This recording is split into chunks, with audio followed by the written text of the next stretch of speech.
45 വർഷം നീണ്ട കോൺഗ്രസ് ബന്ധം ഒറ്റ രാത്രി കൊണ്ട് ഉപേക്ഷിച്ച് കോഴിക്കോട് വെള്ളയിലെ block vice president Wilfred Raj Nadakkavu ഡിവിഷനിൽ നിന്ന് ഇത്തവണ ജനവിധി തേടുന്നുണ്ട്. സീറ്റ് കിട്ടിയ തിരക്കിൽ കോൺഗ്രസിൽ നിന്ന് രാജി പോലും വയ്ക്കാതെയാണ് വിൽഫ്രഡ് രാജ് ഇടതുപാളയത്തിൽ എത്തിയത്.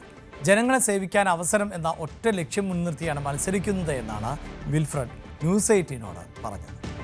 കോഴിക്കോട് കോർപ്പറേഷനിലെ LDF സ്ഥാനാർത്ഥി നിർണ്ണയം കഴിഞ്ഞിരിക്കുന്നു. ഒരു സർപ്രൈസ് സ്ഥാനാർത്ഥിയായി നടക്കാവ് ഡിവിഷനിൽ നിന്നും ശ്രീ വിൽഫ്രഡ് രാജാണ് മത്സരിക്കുന്നത്. അദ്ദേഹം കോൺഗ്രസിന്റെ ബ്ലോക്ക് പ്രസിഡന്റ് ആയിരുന്നു, വെള്ളയിൽ ബ്ലോക്കിന്റെ. സ്ഥാനാർത്ഥിയിലേക്ക് എത്തിയത് പെട്ടെന്ന് ഞാൻ പറഞ്ഞില്ല, ജനങ്ങളെ സേവിക്കാൻ ഒരു ആഗ്രഹമുള്ള ഒരാളാണ്. എപ്പോഴും ഒരു പ്രതിഫലവും കിട്ടാതെ സേവിക്കണം എന്ന് ആഗ്രഹമുള്ള ഒരാളാണ്. ജനങ്ങൾക്ക് അങ്ങോട്ട് എന്തെങ്കിലും ചെയ്യണമെന്ന് മാത്രമേ മനസ്സിലുള്ളൂ. അപ്പോൾ അതൊരു സാഹചര്യം ഒത്തു കിട്ടിയപ്പോൾ ഞാൻ അങ്ങനെ ഒരു തീരുമാനം.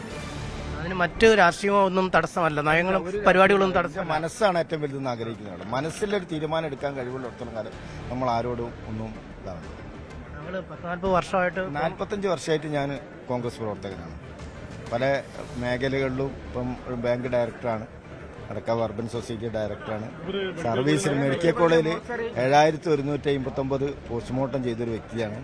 പ്രമാദമായ എല്ലാ കേസുകളും ഞാൻ പങ്കെടുത്താണ്. പ്രമാദമായ എല്ലാം കുപ്പുസ്വാമി നമ്മളെ നക്സൽ മറ്റുള്ള അടിപിടിയല്ലേ കൊലപാതകത്തിലൊക്കെ സാക്ഷ്യം വഹിക്കാനും ഒരു കുറേ മുമ്പേ നമ്മൾ മോർച്ചറിയിലെ മേക്കപ്പ് എന്നിട്ട് പത്രത്തിലൊക്കെ വന്നൊരു ആളും കൂടിയാണ്. അപ്പോൾ അത് ഇഷ്ടമുള്ള ഒരു മേഖലയായിരുന്നു. അപ്പോൾ അതങ്ങോട്ട് പോയത്. ഈ പാർട്ടിയോട് സീറ്റ് ചോദിച്ചിരുന്നോ കോൺഗ്രസിനോട്? ചോദിച്ചിരുന്നു. എന്താ പറഞ്ഞ മറുപടി? തന്നില്ല, അത്രയേ ഉള്ളൂ. അങ്ങനെയാണോ ഓഫീസിൽ ഒരു വഴക്കുണ്ടായത്? അടിപിടിയൊന്നും ഉണ്ടായില്ല. പിന്നെ അങ്ങനെ പലരും രാജിവെച്ചു. ഇപ്പോൾ അൽഫോൺസ കൗൺസിലർ രാജിവെച്ചു, അടുത്തടുത്ത് പോയി. ഇന്നിപ്പം ബാബുരാജ് രാജിവെച്ചു, അയ്യൂബ് മാറിയിരിക്കുന്നു. അങ്ങനെ ഒരു വലിയ പൊട്ടിത്തെറി തന്നെയാണ് കോൺഗ്രസിനുള്ളിൽ നടക്കുന്നത്. അതൊക്കെ ഓരോരുത്തരും വ്യക്തിപരമായ കാര്യം, നമ്മൾ ഇടപെടണ്ടല്ലോ. ഈ RJDയിൽ എങ്ങനെയെത്തി? എന്തുകൊണ്ടാണ് RJD തെരഞ്ഞെടുക്കാൻ കാര്യം? പഴയ കാലത്ത് എൻ്റെ അച്ഛൻ പ്രജാ സോഷ്യലിസ്റ്റ് പാർട്ടിയുടെ നേതാവായിരുന്നു. അപ്പോൾ അങ്ങനെ ആ സോഷ്യലിസ്റ്റ് നേതാവിൻ്റെ മകനായി അങ്ങനെ മാറി നിൽക്കുന്നുണ്ടപ്പോൾ സമീപിച്ചപ്പോൾ ഞാനും ഒക്കെ അതാണ്. കോൺഗ്രസിൽ നിന്ന് രാജിവെച്ചോ? രാജിവെച്ചിട്ടില്ല. ഒരു പുറത്താക്കട്ടെ, മീറ്റിംഗ് ഉണ്ട്, പുറത്താക്കിക്കോട്ടെ. രാജിവെക്കൂല, പാർട്ടി പുറത്താക്കാൻ.